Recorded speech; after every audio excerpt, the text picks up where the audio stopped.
పచ్చిమిరపకాయ పేస్ట్, ఉప్పు, జీలకర్ర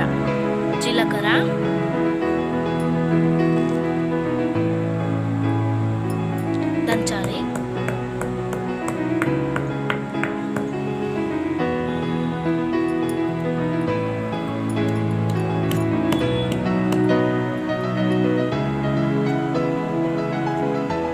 పుదీనా,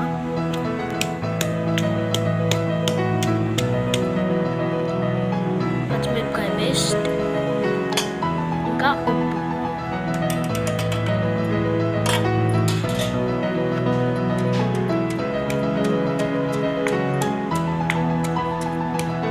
కర్డ్, పెరుగు.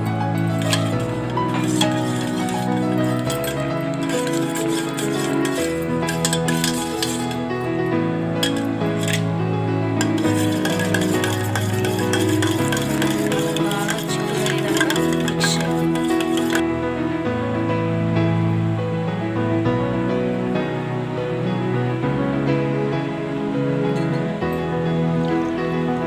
ఇప్పుడు కొన్ని వాటర్ పోసి మిక్స్ చేయాలి.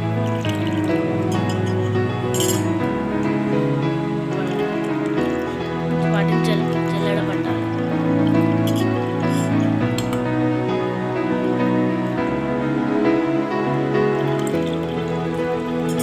ఇప్పుడు మళ్ళీ కలపాలి.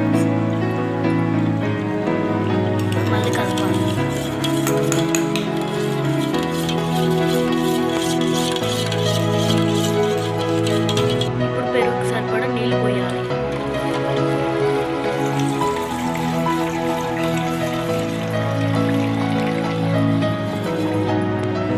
ఇప్పుడు టేస్టీ బటర్ మిల్క్ రెడీ. ఈ వీడియో కనుక మీకు నచ్చినట్టయితే లైక్, షేర్ అండ్ సబ్స్క్రైబ్.